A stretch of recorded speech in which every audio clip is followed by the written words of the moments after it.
Olá, eu sou Lívia Leão e esse é o Li no Livro.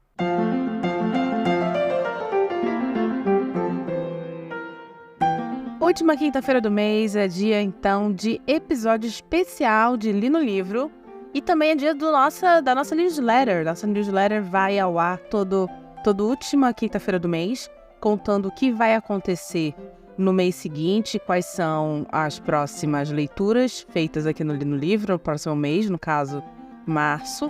E também com uma lista de filmes e séries citadas durante o mês de fevereiro nos episódios. Então, se você quer ter acesso à newsletter, assina até hoje no link que está na tua descrição.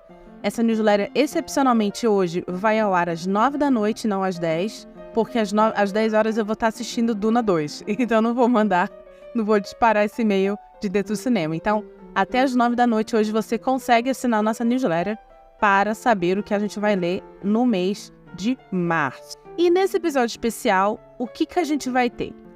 Eu escolhi um livro meio que baseado nas temáticas dos livros que a gente leu ao longo do mês, né? Então a gente teve um grande ícone do realismo europeu, que seria Madame Bovary. A gente teve também dois livros que flertam com o realismo e com o naturalismo, que seriam o Beco das Ilusões Perdidas e o Torturado, o Tudo é Rio. E a gente também teve um livro que é, na verdade, uma narrativa coletiva, que seria uma narrativa coletiva sobre a história de uma sociedade quilombola, né, de um grupo quilombola lá na Chapada Diamantina, que é Torturado. Baseado em tudo isso, nas temáticas discutidas por esses livros durante o mês, eu escolhi, então, O Cortiço, do Aloysio Azevedo, como sendo o livro especial desta quinta-feira, a última quinta-feira do mês de fevereiro. Ele é um livro que foi lançado em 1890 e foi escrito, então, pelo irmão do Arthur Azevedo, Aloysio de Azevedo. Quantos anos você tinha quando você descobriu que Aloysio Azevedo era irmão de Arthur Azevedo? Eu tinha 38, porque foi hoje que eu descobri isso. Enfim, Aloysio Azevedo, maranhense, nascido em 1857, falecido aos 56 anos em 1913, filho de fora do casamento, filho do escândalo do vice-cônsul português com a ex-esposa de um comerciante riquíssimo português lá no Maranhão. Super escandalosa a situação. É irmão, como eu falei, irmão mais novo do Arthur Azevedo, muito talentoso, tá? Um cara muito talentoso, tanto para o desenho quanto para a literatura. A primeira paixão dele é o desenho, tanto que por volta de 1876 ele sai do Maranhão e vai para o Rio de Janeiro para entrar na Academia Imperial de Belas Artes, para estudar artes, e no final ele vai se formar e vai trabalhar como caricaturista nos jornais da capital. Lembrando que o Rio de Janeiro era a capital do Império nessa época, e o Império, a gente está falando do Império de Dom Pedro II, que, spoilers, vai ter sua biografia lida, acho que em maio. Aqui vai ter episódio da biografia do Dom Pedro II. Enfim, em 1886 ele vai voltar para o Maranhão devido ao falecimento do pai, que era a principal fonte de dinheiro da família. Lembramos que é uma organização de família escandalosa. Quando o Aloysio Azevedo nasce, em 1857, não tem divórcio no Brasil. Então, ele é um filho bastardo, digamos assim. O pai morre, a família, então, fica em péssimas condições financeiras, ele é obrigado a voltar para o Maranhão. E aí, ele resolve largar o desenho e começa a escrever, né? O irmão dele já tinha uma certa fama, então ele vai começar a escrever.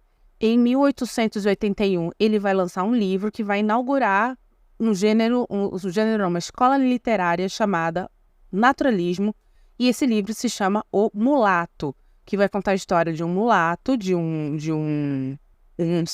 uma pessoa miscigenada entre negro e branco, que vai se apaixonar por uma menina branca. E ele vai causar um furor no Maranhão com esse livro. Só que se na sociedade maranhense esse livro é mal recebido, no Rio de Janeiro ele faz muito sucesso. Então ele vai para o Rio de Janeiro novamente, para a capital, e lá ele desenvolve sua carreira literária. Aliás, o Mulato se passa em Belém do Pará, onde eu nasci.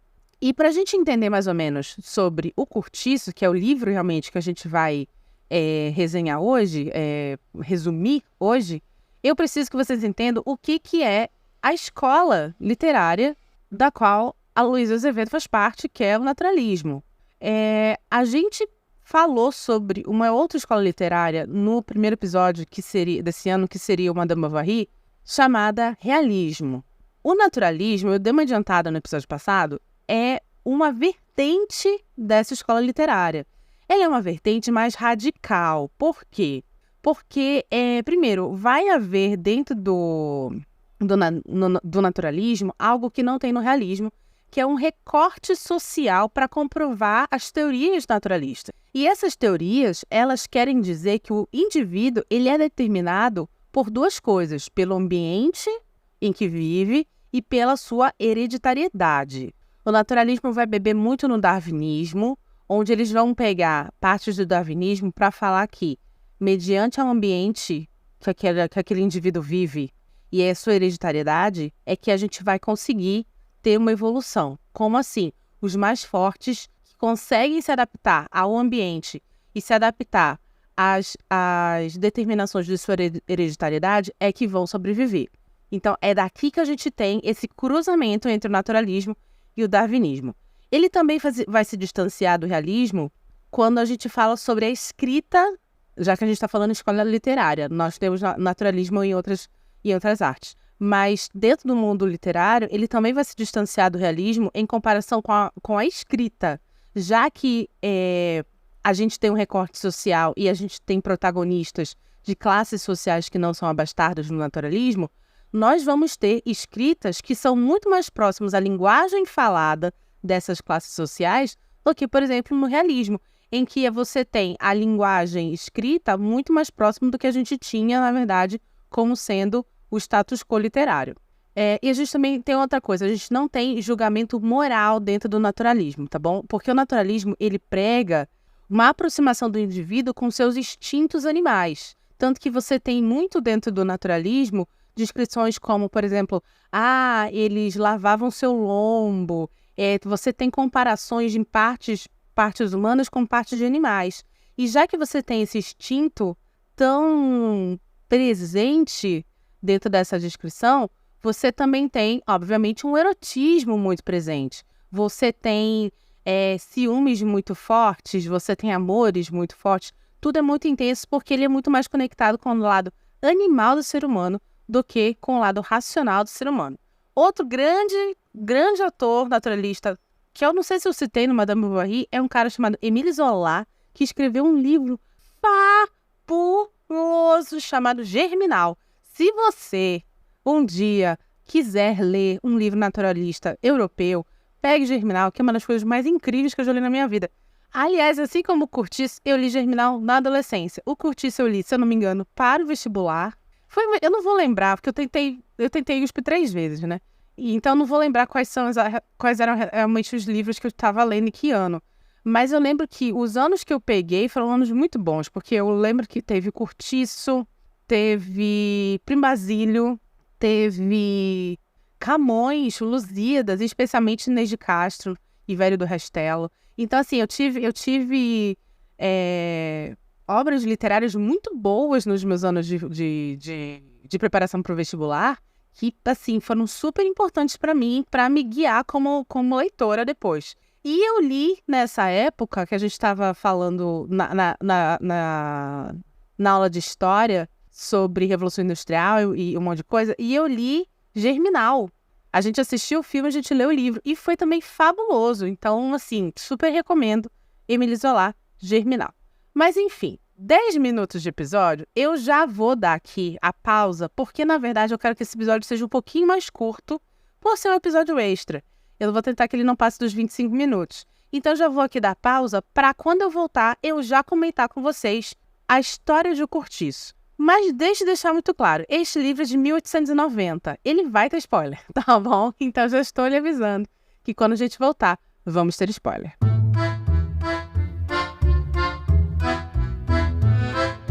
Recado do patrocinador aqui. Já já o episódio continua. Mas antes, quero agradecer a sua audiência e te lembrar que o Li no Livro é um podcast independente e sem patrocínio. Para nos ajudar, é simples. Compartilhe esse episódio com seus amigos e assina a nossa newsletter. O link está na descrição do episódio. Obrigada! mas muito que bem do que se trata o Cortiço. O Cortiço, assim como o Torto Arado, ele vai, na verdade, ser um livro que vai ter um panteão de personagens dentro de um meio, que seria o Cortiço. E esse panteão de personagens e suas storylines, que são muito bem desenvolvidas, na minha opinião, vão ser costuradas pela figura do dono do Cortiço, que é um português muito escroto, chamado João Romão. Eu vou dar uma pincelada aqui nas storylines e nesses personagens, porque, mais uma vez, da forma com que o Aloysio Azevedo escreve, ele trança esses personagens. Então, assim, a história, obviamente, é contada em narrativa linear. Então, você tem uma evolução, você começa com o João Romão, com ele enganando Miranda, que era o vizinho dele, que é um cara mais rico, para ceder umas terras, ele conseguir construir o Cortiço do lado do sobrado do Miranda, que fica pé da vida. E aí você vai tendo uma evolução de todos os personagens que são apresentados, que são moradores do Cortiço, até o final. E com essa apresentação, você tem também uma crescente de corrupção, entre aspas, mediante a mazelas sociais, que levam também a uma evolução da violência entre esses personagens, culminando com uma gentrificação no final deste livro, desse Cortiço no final desse livro. Enfim, então eu vou dar uma pincelada, na verdade, sobre os personagens que você encontra e suas histórias, porque, mais uma vez, eles são muito trançados, então é difícil eu contar. Se eu fosse contar do começo ao fim, seria difícil para mim contar, porque eu ia precisar contar muitas historinhas paralelas, e aí eu acho que ia ficar confuso. Então, desse jeito, eu acho que faz mais sentido. A gente vai ter, como eu falei, o João Romão, que é esse português, tem um lance de alpinismo social muito forte nele, e é um lance de alpinismo social doa quem doer.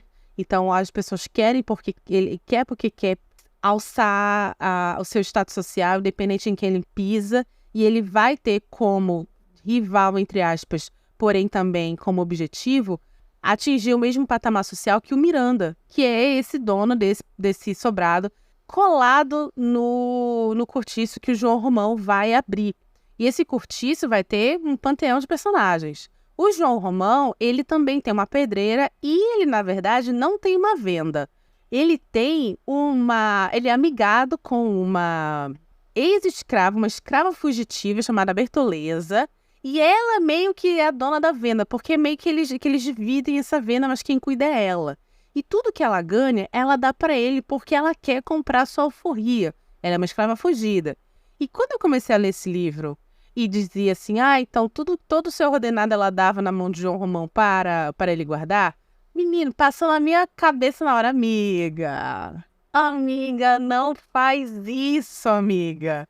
Isso me lembrou muito meu sogro falando que eu e meu marido, a gente tinha que abrir uma conta conjunta e eu quase tendo uma síncope do lado do meu sogro. E eu fiquei pensando assim, amiga, não, teu dinheiro é teu dinheiro. Mas ela coloca na mão de João Romão e óbvio que ela vai se fuder de verde e amarelo. Nós temos também o Miranda, que é esse personagem próximo do João Romão, que eles estão num patamar diferente do resto da galera do Cortiço. Mesmo que Miranda seja vizinho de parede do Cortiço, ele tem uma filha chamada Zumira, fruto do seu casamento com uma mulher chamada Estela ou Estrela, não vou lembrar agora, que é uma esposa super infiel. Então ele recai sobre a Zumira a desconfiança de que ela não é filha dele, coisas desse tipo. Já adiantando para vocês que, obviamente, o Miranda não vai se baixar, entre aspas, ao mesmo status que o João Romão. Ao contrário, ele vai ser alçado ao título de baronete. E aí meio que a rivalidade entre ele e o João Romão para, porque o João Romão percebe que não vai conseguir alcançar esse status. Só lhe resta, então, propor casamento a Zumira, a esposa, a filha do Miranda. Entre outras coisas, você tem vários outros personagens, como, por exemplo, o Jerônimo, que é um personagem morador do Cortiço, contratado pelo João Romão para trabalhar na sua pedreira. Ele traz consigo uma filhinha e uma esposa. Só que lembra que eu falei para vocês que nós temos uma coisa dentro do naturalismo que é a determinação do indivíduo através do ambiente que vive? Toda a bondade, entre aspas, e a moralidade, entre aspas, do João Romão vai ser perdida no momento que ele vai entrar nesse cortiço. Porque o meio, aos poucos, vai se transformando de um homem trabalhador, um bom pai, um bom marido, para um alcoólatra que não trabalha, que inclusive vai se relacionar com uma mulata que é... Ai, como é o nome dela? Rita Baiana, que é a Rita Baiana, que volta para o cortiço depois de um tempo. Então, inclusive, uma coisa é muito certa nesse livro. A gente vai ter aqui algumas coisas que hoje em dia não dariam certo.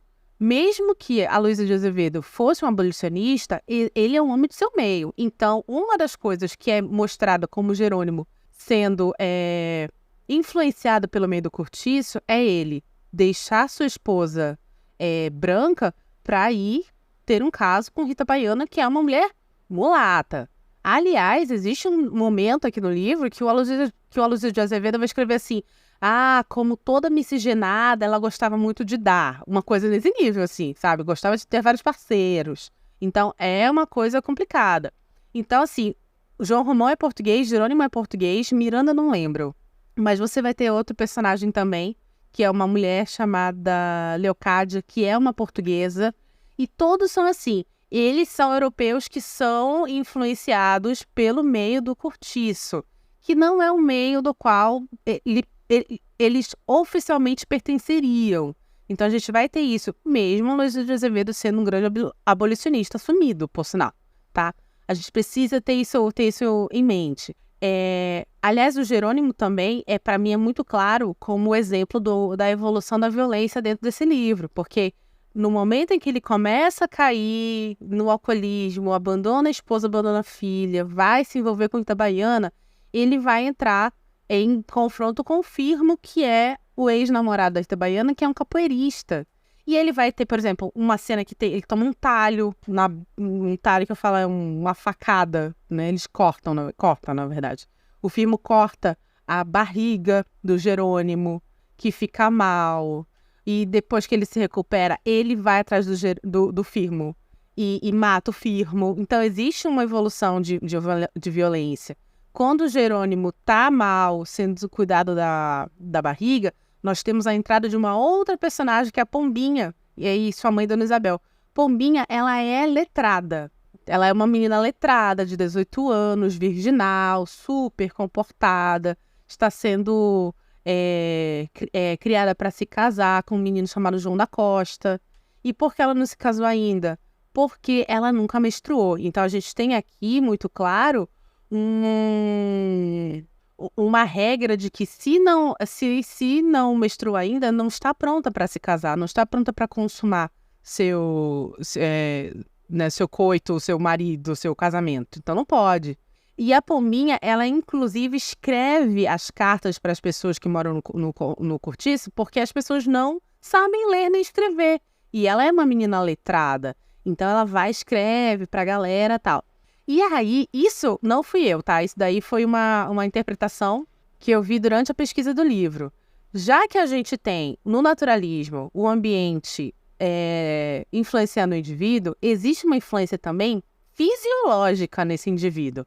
Como a Pombinha... Gente, o meu cachorro acabou de roncar, tadinho. Se vocês ouviram, meu cachorro roncando.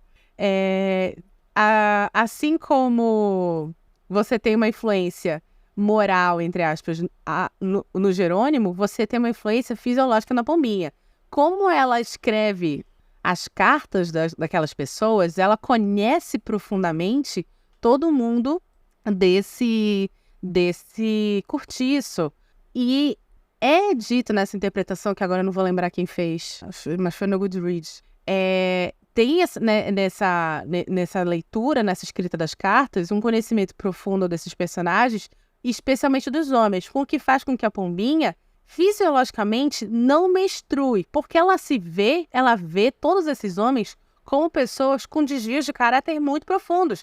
Então, ela não tem interesse em se casar. Mas como ela está noiva e ela sabe, inconscientemente, que no momento em que ela menstruar, ela vai precisar se casar, o corpo dela reage não menstruando. É uma interpretação. Acho interessante essa interpretação, de levar, inclusive, o meio do cortiço para uma alteração fisiológica desse personagem. O fato é que, durante a convalescência do Jerônimo, na casa da Leocádia e da Rita Baiana, que são, vamos lembrar, 2 prostitutas, a Pombinha vai com sua mãe até lá visitá-lo e acaba que Leocádia meio que tira a virgindade da menina. Existe ali uma sedução, a mãe tá dormindo, existe uma sedução, existe então uma cena ali de sexo lésbico que a Leocádia vai tirar a virgindade da Pombinha, que aí o que acontece? No dia seguinte menstruou. E aí ela acaba se casando então com o seu noivo, dá 2 anos depois, não dá uma passagem de tempo, 2 anos depois, ela se encontra extremamente infeliz e decide então se tornar também uma prostituta, porque ela é uma das formas que ela tem de ter ela não vai porque ela quer, tá, Carla Madeira? Ela se torna prostituta porque é uma das formas que ela tem de sair do seu casamento sem passar fome, sem ir parar na rua, uma forma que ela tem de se sustentar e não ficar nesse casamento. Aliás, existem várias situações assim. A própria Leocádia, ela se entrega a um menino em troca de um coelho, e ela pede pra ele engravidá-la. E ela pede pra ele engravidar. Leocádia, pra quem não tá lembrando, porque foram muitos personagens já citados, é a mulher que tira a virgindade da Pombinha. A Leocádia, ela vai pedir pra esse menino engravidá-la. Não porque ela quer ter o filho, porque ela quer ficar com o filho. Ela quer engravidar porque ela ganha leite, ela fica com leite nas mamas, e ela pode ser ama de leite. Então você tem, na verdade, as mulheres desse livro tomando decisões mediante a necessidade de sobrevivência, inclusive aí da prostituição. Então é tudo sobre isso, é tudo sobre as mazelas sociais que esse povo vive, enquanto ali por cima está João Romão e Miranda, mas ao mesmo tempo ambos não estão também vivendo flores. Existe ali também um nível de problemas, de problemáticas, só que pintado mais bonito, porque eles estão num status social maior. Entendeu? Então é muito louco isso. Voltando já pro final do livro, acontece coisa pra cacete nesse livro, gente. Mas enfim, mais uma vez, isso aqui é uma pincelada, um resumo rápido. Obviamente, o João Romão vai ferrar a Bertoleza, porque ele vai se casar com a Zumira. E aí, ele precisa se livrar desta escrava. Então, o que ele faz? Ele denuncia ela. Bertoleza tem um final trágico, super trágico, porque ela percebe que ele, inclusive, tem uma hora lá que ele vai forjar uma carta de alforria para ela, e ela percebe que a carta de alforria que ele deu para ela é falsa, e que todo o dinheiro que ela trabalhou foi embora com ele, ficou para ele. E ela, no desespero, para não voltar ao cárcere da escravidão, obviamente, que o filho do dono dela tá vindo buscá-la, se mata, né? E terminamos então o livro com um grande incêndio dentro do cortiço, que vai gerar uma reconstrução do mesmo, só que dessa vez com ares mais aristocráticos, porque aí a gente vai virar Avenida... Eu não lembro se era Avenida São João ou se é Avenida João Romão, mas enfim, vai virar uma avenida, não mais um cortiço.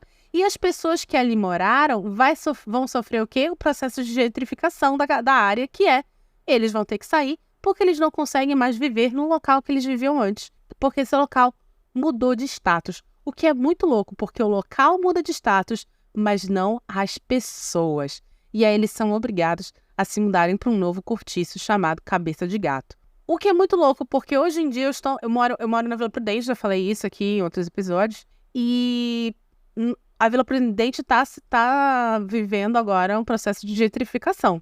A gente teve durante muito tempo na área, uma área extremamente residencial, com casinhas muito simples, e uma avenidona que cruza... acho que vai de São Mateus até sei lá onde, que é a Anhangamelo.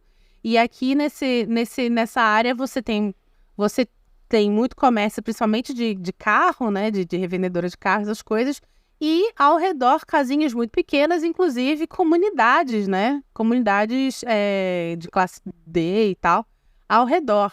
Aos poucos, descobriram essa área porque houve, então, a chegada do monotrilho, que vai aumentar o valor do metro quadrado, e aí vão começar a ocorrer a venda de terrenos, a venda de casas, e aí chega as construtoras, e aí o metro quadrado que era, sei lá, 3.500, 4.500, vai alçando para 9 por metro quadrado, 10, 12 mil por metro quadrado, e aí os prédios que começam a chegar são cada vez maiores, e aí você tem um resort que vai abrir, não sei o que, não sei o que, não sei o que.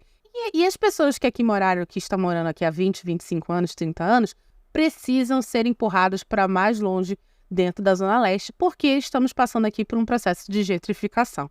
É pesado, eu moro aqui na Vila Prudente há 5 anos, eu posso falar claramente que em 5 anos mudou muito, muito, muito o bairro, muito. E eu estou pensando, por sinal, em sair desse bairro porque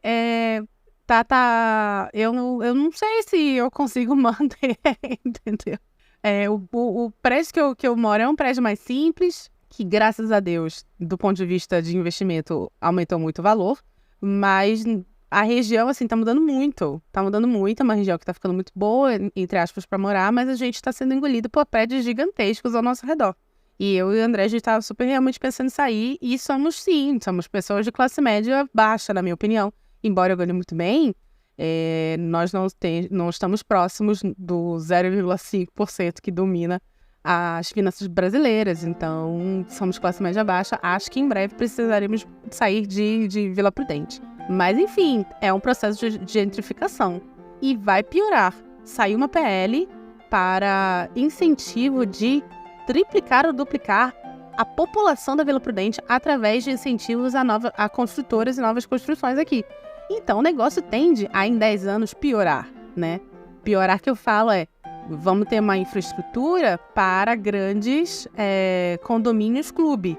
Mas não sei se a gente vai ter uma infraestrutura para uma população que mora aqui há 30, 40 anos. Fica aí a reflexão. Passei do horário que eu tinha programado para este episódio. Me fala se vocês gostaram desse tipo de episódio, um episódio mais curtinho, mais pequenininho, mas que vocês conseguem ter como extra e que meio que costura o resto dos livros do mês, tá certo? E é isso, muito obrigada por ouvir o Li no Livro. Nós estamos nos principais agregadores de podcast, agregadores pagos, agregadores públicos. Estamos aqui todas as segundas-feiras às 17 horas, toda a última quinta-feira do mês, episódios especiais e a newsletter também. Indiquem, por favor, para seus amigos e nos sigam. Não só escutem a gente, nos sigam. Eu tô tendo, em média, 1.200 plays por dia no Li no Livro, mas eu só tenho 1.400 inscritos. Então inscreva-se também, nos dê 5 estrelas no Spotify. Faça esse favor pra gente, para que a gente consiga crescer mais ainda, tá certo? Meu nome é Lívia Leão e esse foi o Li no Livro.